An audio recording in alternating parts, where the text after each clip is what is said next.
اللهم صل وسلم وبارك على سيدنا محمد وعلى آله وصحبه أجمعين. ازيكم حبايبي؟ عاملين ايه؟ رب تكونوا بخير. لو عندك أي دفاية قديمة أو بطانية قديمة هاتيها وهنعمل بيها أحلى روب ممكن تلبسيه. أنا جبت كده البطانية وطبقتها على 4، هاخد منها حوالي 65 أو 67 سنتي، دول هشيلهم للأكمام. هنقصهم كده نركنهم على جنب، دي هنعمل بيهم الأكمام والجيب والحاجات اللي ناقصة كلها. هتستفادي كل حتة في البطانية. جبت الباقي بقى وفردته كده، طبقت الجزء اللي انا عايزاه على 2. هعمل الظهر الاول، خدت حردة الرقبة الخلفية 9 سنتي، وانزل طبعا نزول 2 سنتي. هاخد عرض الاكتاف 25 سنتي، عشان ده روب بتلبسيه على حاجات لازم يبقى واسع. ونزلت ميلان الكتف 3 سنتي وهوصلهم ببعض. لا اله الا الله سيدنا محمد رسول الله.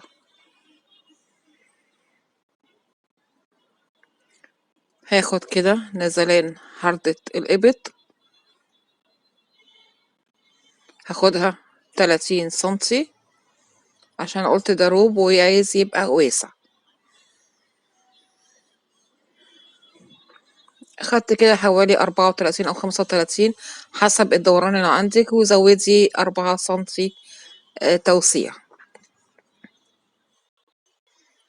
هعمل الدوران حردة الإبط بالكيرف كده زي ما بعمله، وهقص.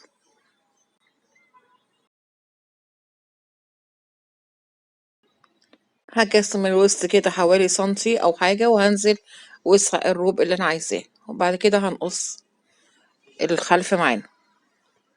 هنشيل الخلف كده وهنجيب الحتة اللي فضلت، هندورها بس الناحية التانية بحيث ان يبقى الحرف ده هو اللي قدامي.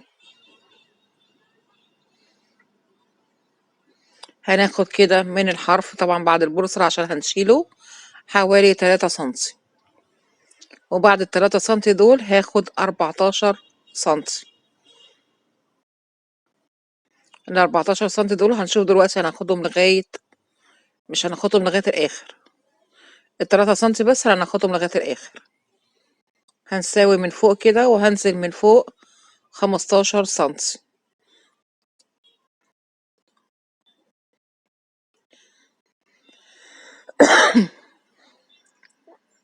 وبعد كده هنجيب الخلف وهنحط من أول ال15 سنتي اللي احنا نزلناهم وال14 سنتي اللي احنا سايبينهم على جنب.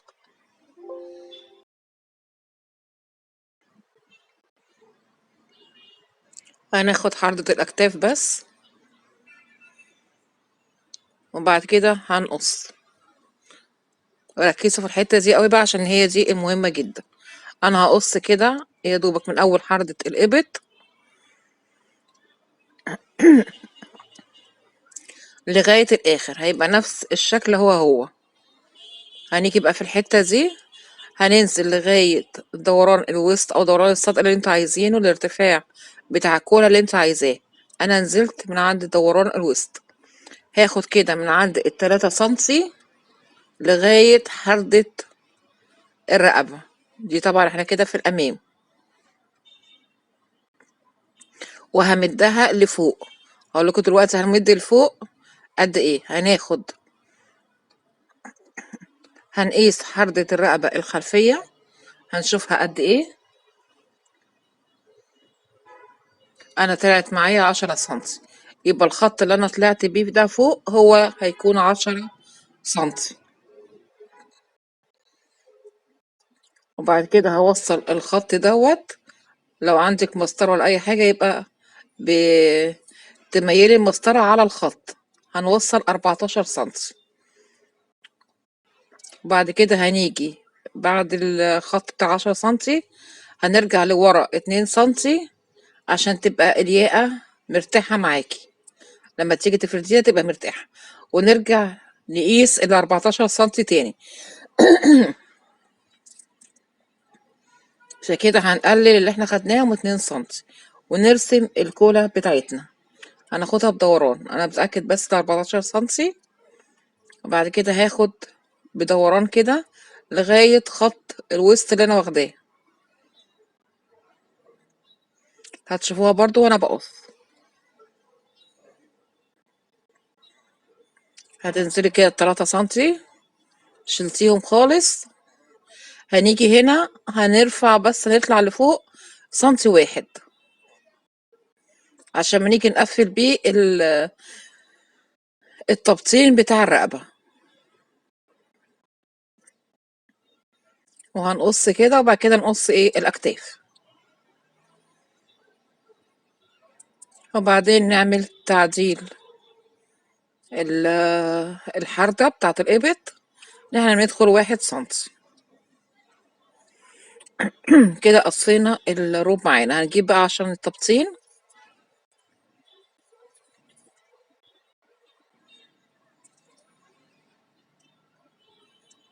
جبت قطعة قماش عشان أبطن بيها الكولا معانا. حطيتها من تحت وهنمشي عليها، وهناخد جزء من حردة الأكتاف، جزء صغير مثلا بتاع 2 سنتي كده أو حاجة، بس كده.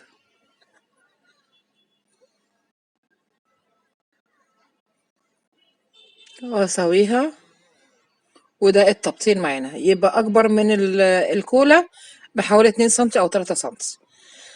هنعمل أكمام عرضها 28، وهننزل من فوق 16 سنتي راس الكم، والإسورة 20 هاخدها 20 سنتي. طبعا بنوصل، وبعد كده بنوصل المسافة، وبنطلع سنتي وننزل سنتي. الكم عادي زي ما بنعمله كل مرة.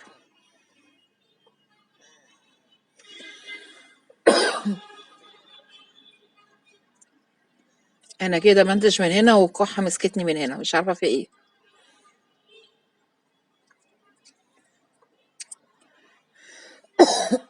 بعد كده هناخد فرط طبعا في نص الأكمام، وبعد كده هنفتحها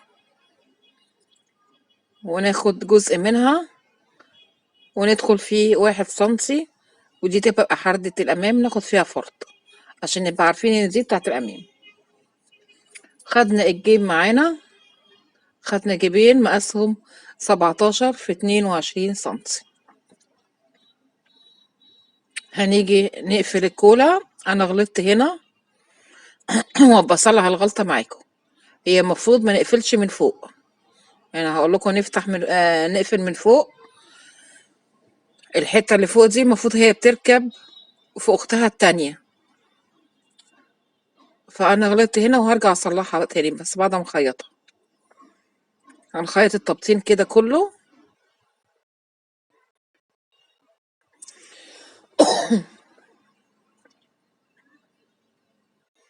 لغاية، هقول لكم دلوقتي لغاية فين. احنا خدنا التبطين أكبر ب2 سنتي زي ما انتوا شايفين كده. هسويها بس الأول، وفي جزء بتاعها ال3 سنتي اللي هما طالعين هننزل سنتي، وأنا هخيط لغاية السنتي ده عشان ما تيجي تقلبوها تبقى شكلها حلو معاكم. فأنا هخيط كده من أول هنا، وده غلط. أنا بقول لكم إن كده كده غلط، أنا هرجع بعد كده أصلحها معاكم. المفروض الحتة اللي فوق دي بتتقفل مع الياقة الناحية التانية. أنا بعد ما أخلص هفكها تاني، يعني ما أجي أفتحها هعرف إن أنا المفروض الحتة دي ما كانتش هتتقفل. المهم بس نركز برضو في الحتة اللي جاية دي عشان تبان التبطين نضيف.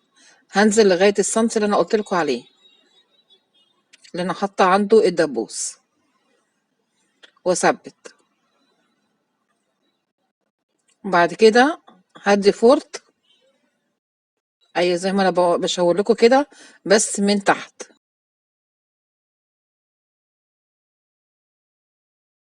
وندي فورتات كده عشان ما نيجي نقلب الكولا تبقى مريحة معانا. انا كنت بقول لكم ان انا الحته دي فتحتها تاني، هثبت بس مكان الخياطه.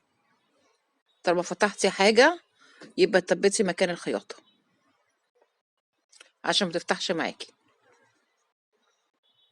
وهنشوف بقى هنركب الكولا ازاي او نخيطها في بعض ازاي.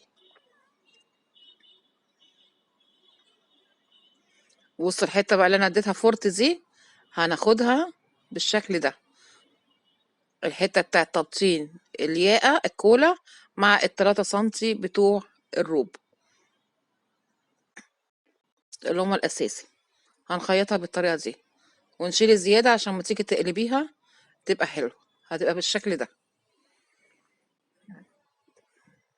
شيل بس الزياده عشان ما تبقاش مكلكعه معانا.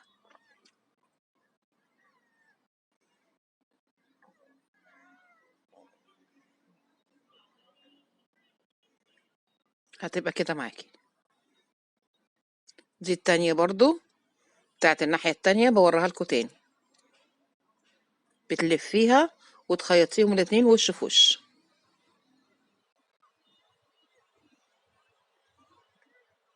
وبتشيلي برضو الزيادة.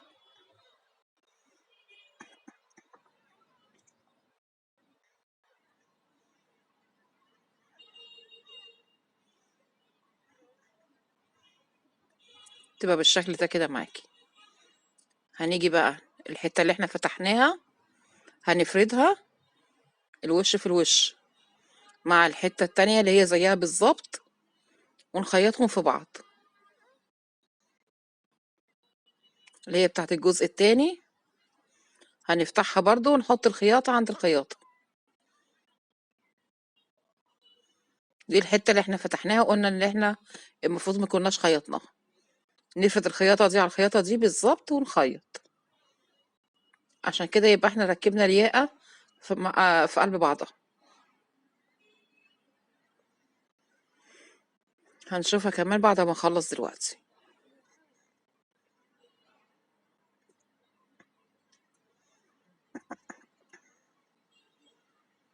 زي ما انتوا شايفين كده هي دي اللي احنا تنيناها. هنفتح دلوقتي بقى عشان ندي بونت عليها وفي نفس الوقت هنركب عليها جبير.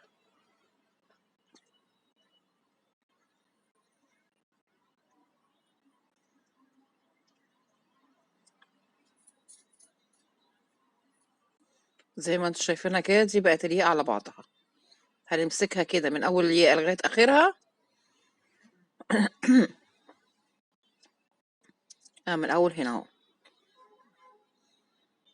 انا برضو هنا غلطت غلطة تانية بس مش هقولها لكم بقى، الشاطر هو اللي هيعرفها، يعني دي انا مش هصلحها. انا ما خدتش بالي منها غير لما الروب خلص وما فكتهاش، هي جميلة كده. ان الروب ده تعبني جدا صراحة، كنتش متخيلة، يعني كنت بعمله اي كلام على اساس دي بطانية او مفرش قديم مش عايزاه، بس في الاخر بصراحة لا طلع تحفة في اللبس. الغلطة بقى هنا هوت، الشاطرة هي اللي هتعرفها وليها مكافأة عندي، تقول انا غلطت في ايه هنا. همشي بالجبير كده على الياقة كلها واقول لكم على فكرة الغلطة في اخر الفيديو.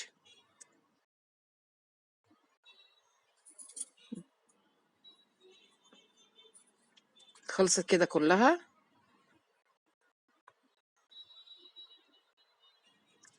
بالشكل ده.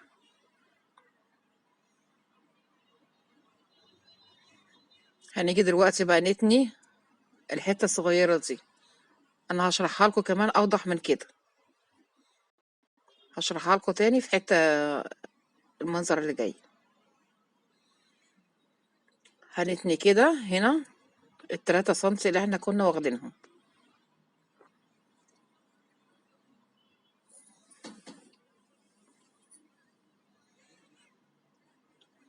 هوريها لكم هنا بقى وانا بخيط.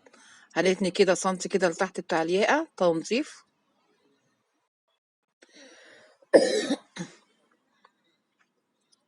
هنفضل ماشيين كده على سنتي.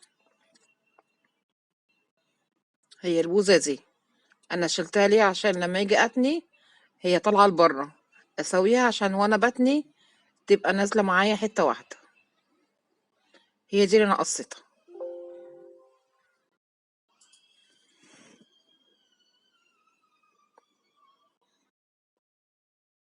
اللهم صل على سيدنا محمد وعلى ال سيدنا محمد كما صليت على سيدنا ابراهيم وعلى ال سيدنا ابراهيم في العالمين انك حميد مجيد. لغايه الخياطه، وبعد كده هدبسها عشان ما تلفش معايا. هظبط كده 3 سم عشان تبقى مسافه واحده، وادبسها برضو زي ما عملت الناحيه التانية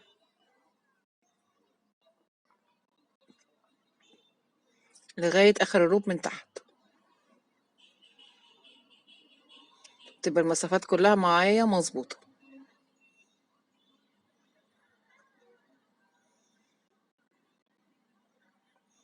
هخيطها لغايه ما وقفت من فوق لغايه الكوله.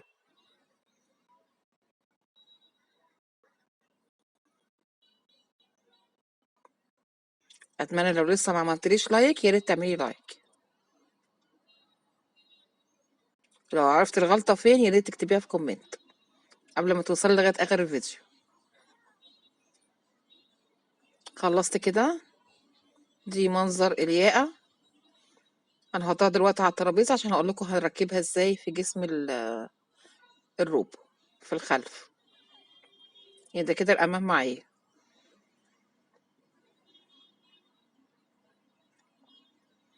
هنيجي هنا عند اخر الكتف وناخد فورت حوالي سنتي من هنا ومن هنا عشان ما نيجي نركب يبقى سهل معانا.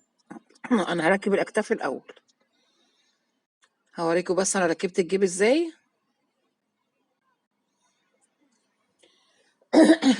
لو عايزه تركبيه بطريقه نظيفه زي ما انا عامله، انا قلبت الجيب الاول بس انا نزلت من فوق 21 سنتي وهخيط الجيب مع خياطه الجنب. قلبت الجيب الاول لتحت خيطته وبعد كده رحت رافعاه لفوق في الخياطه من جوه. والطريقه الاسهل بالنسبه لك اعمليها. الجيب بيتخيط كده عادي من الجنب وبتنزلي من فوق 21 سنتي وحطيت عليه برضو حته جبير اللي هي الفل دي، مديله منظر حلو الصراحه. هنيجي كده نفرد الخلف. طبعا الوش بتاعه هيبقى لينا، ونجيب الامام ونشوف هنركبه ازاي.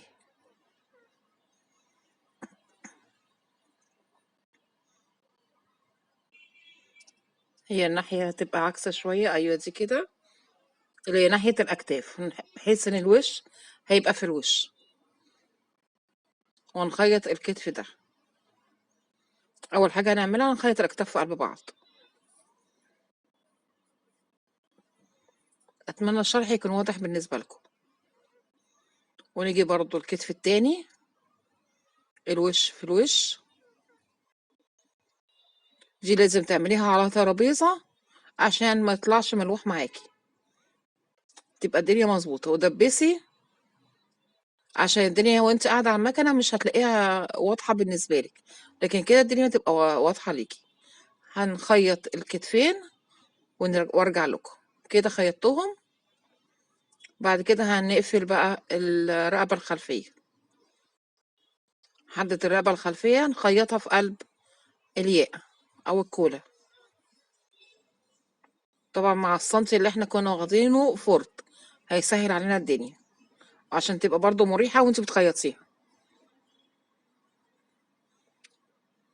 انا بصراحة ما كنتش متصورة ان من حتة بطانية يطلع رب الشياكة دي. استحالة اللي يشوفه يقول دي يا جماعة دي كانت بطانية هتترمي. وبيدفي جدا طبعا يعني. هنركب الأكمام بقى. طبعا احنا واخدين فورت في النص والفورت بتاع الأمام.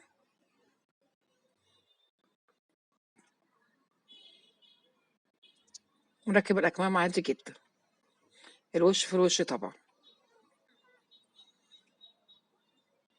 وتظبطي لغاية لما يجي الفورت على الفورت على الأكتاف. وبعد كده هنقفل الكم بالجناب.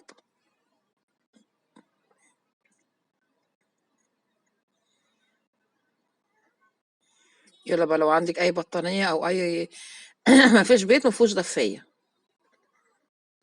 اي دفاية قديمة عندك مش محتاجاها هتترمي، اعمليها بالطريقة دي، وخصوصا بقى لو بتعلمي الخياطة، يا سلام تتعلمي فيها بقى. بس بجد طلع روب، انتوا هتشوفوه في الاخر مش هتصدقوا ان ده كان دفاية هتترمي. الحمد لله والشكر لله، هذا من فضل ربي.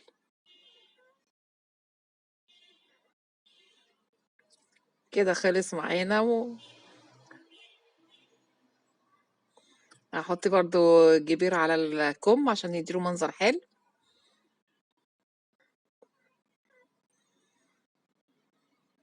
هي عرفتوا الغلطة كانت فين ولا لسه؟ هتعرفوها دلوقتي.